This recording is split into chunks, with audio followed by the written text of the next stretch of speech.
Hello, and welcome to the Badger Talks podcast, the podcast that shares interviews with experts from the University of Wisconsin-Madison community about their work, research, and a little bit about what they're like as people.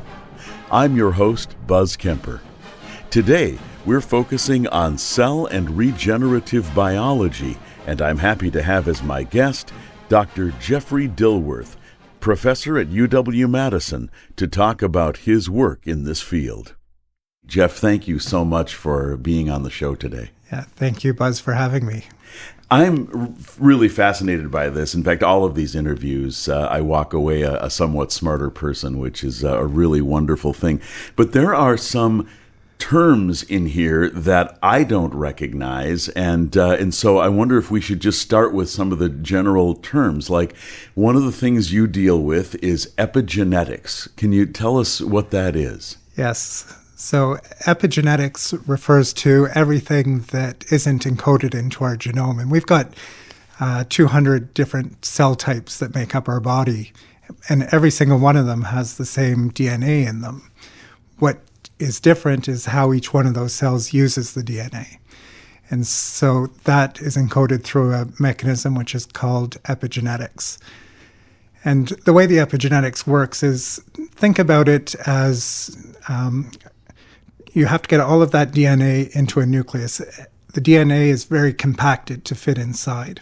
And you've got 20,000 different genes within that DNA, and not all of them are going to be used. So it's kind of like you've got 20 different sweaters, some of them very thick, some of them a little lighter for the summer, and you've got to try and get them into a drawer. You place them in, and you're going to put the winter ones down at the bottom in the summer ones up at the top. You change that up when the weather changes. So the environment is changing, you're going to adapt and move things around. The same way your cell is going to take the 20,000 genes, it's going to put in the bottom, the compacted area, the genes that it doesn't want to use, and leave available, easy access, the genes that it might want to turn on to make that cell work. But then something will happen, like the change in the weather, you're eating a different kind of food, your cell has to adapt and change the genes that it's turned on. And it will move some of those genes from the bottom of the drawer up to the top of the drawer and make them more accessible. And all of this happens through a tagging system. So imagine which sweaters you're paying someone to put all your sweaters into your drawer, and how do you make them aware of which ones you want up on the top and which ones you want on the bottom? So you come up with a sticker system. Green stickers mean that they go in the bottom. They're going to be the summer clothes. Winter clothes get a red sticker. Okay. So the epigenetic mechanism works through the sticker system. You take a chemical modification, you put it on a gene, it gets a red sticker, it's going to be turned off. If it gets a green sticker, it's going to be turned on. And basically what that does, there's machinery which is going to read through the DNA. It's going to find, okay, it's got a red sticker, let's compact that. This other gene here has a green sticker, and we're going to let that one be at the top of the cell so that we can go and turn that gene on in order to have the function of the cell. And you probably don't call, in the cell world, you probably don't call these markers stickers. What is the proper term in your world? So these would be called epigenetic modifications, and they're just tiny little modifications that happen either to the DNA or the proteins that the DNA is wound around. And so these would be acetylation marks, methylation marks, and what we're trying to understand in the laboratory is, how do these different enzymes function? How do these different proteins that put in place the stickers or the epigenetic marks, how do they find the genes within the genome? And what we know is, in aging, you are going to turn on a completely different set of genes compared to when you're young. And so what happens as we get older, which changes the positioning of these epigenetic marks within the genome or the sticker system, what causes the red sticker to somehow be moved onto the sweaters that have normally a green sticker. So is it the case then that two things can go wrong? Either a marker is turned on, we'll just use turned on and off as reasonable explanations for what's happening here, that either a marker is turned on that should not be, but it is also possible for a marker to not be turned on, which should be. Are both those things possible? Absolutely. Okay, and you deal with both these issues. Yes.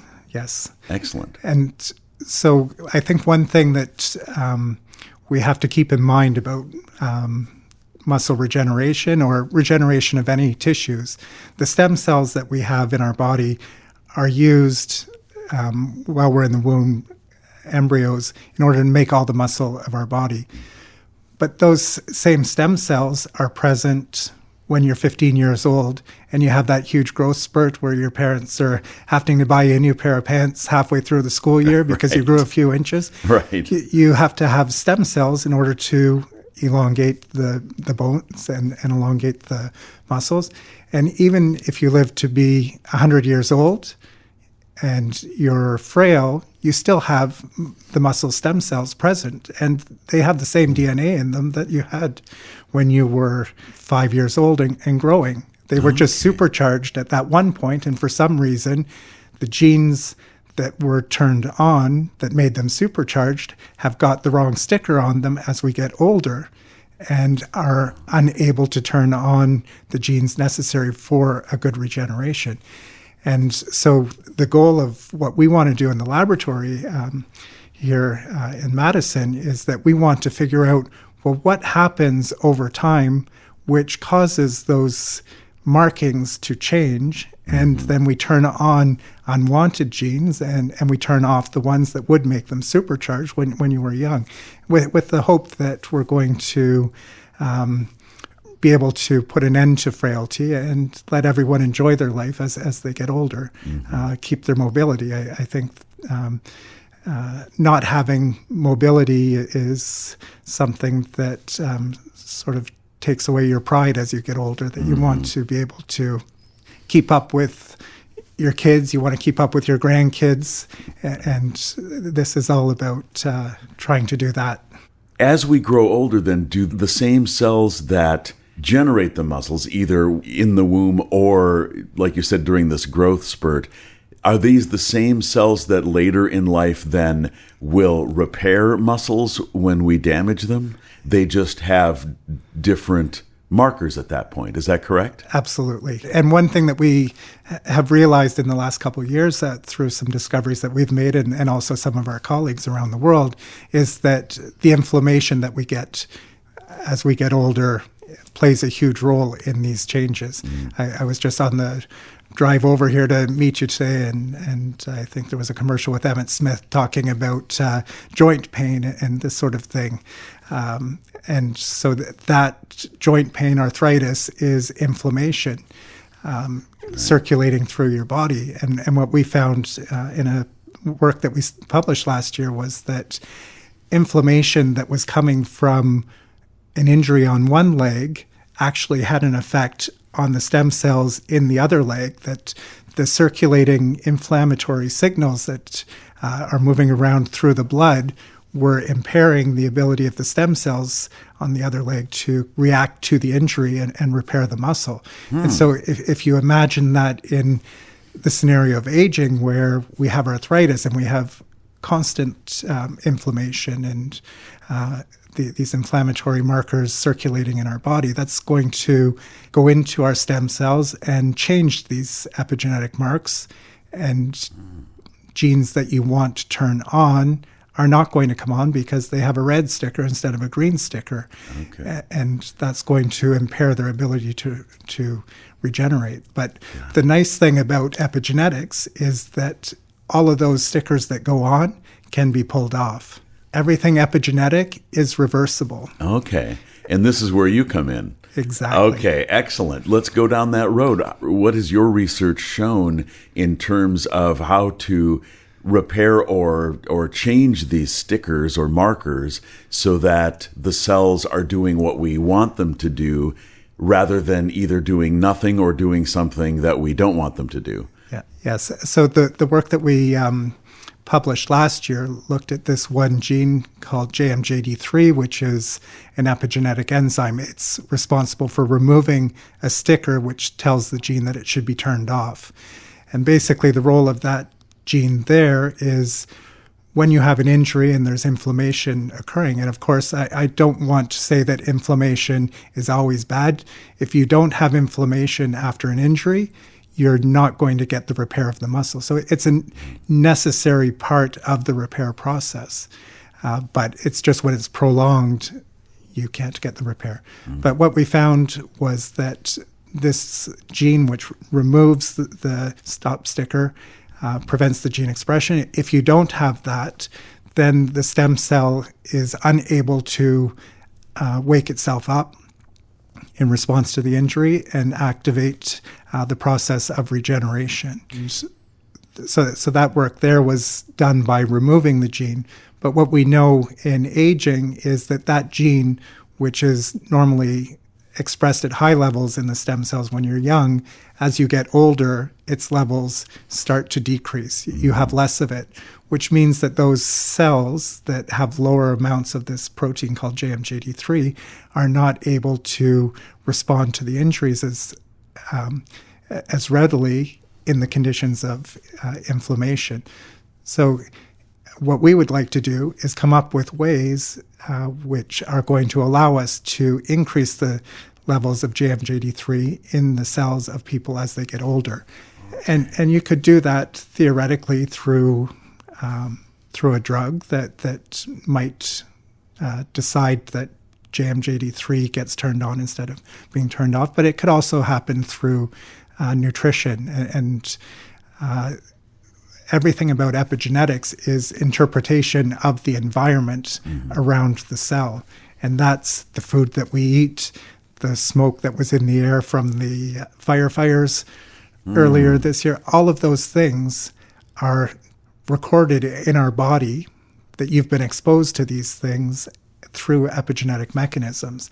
And so stresses that you've had at different times in your life, those get recorded through epigenetic mechanisms. And maybe that stress isn't going to have an immediate effect on your health, but it might set up your body for a future event, might cause that epigenetic change that happened due to the stress to eventually have a negative effect on your health. So it's very important, all of the different exposures that we get through our life. That's a great thing to think about, because we all recognize the immediate effects. If we go out and there's been a wildfire in Canada and the bad air comes down here and we go outside, we don't like the smell of the air, it might make us cough. But then there are also these longer term effects which are probably harder to identify, just because they might happen, months, years later? Yes. Okay. The epigenome is there throughout your lifetime, so it could be a decade or two before you actually feel the effects. So this research that you're doing and this work that you're doing can obviously help people as they're aging. We're talking about arthritis, we're talking about inflammation, things like that. What about diseases like muscular dystrophy, things like that? I imagine that your work can have an impact on these things as well. Absolutely, yes. And what we do know about the disease state is that in muscular dystrophy, the tissue is constantly in a cycle of being broken down and then being repaired. And so child that's born with muscular dystrophy, unless they've had a genetic test, at a very early age, you're not going to look at the child and say that child has muscular dystrophy, because they've already formed all of their muscle.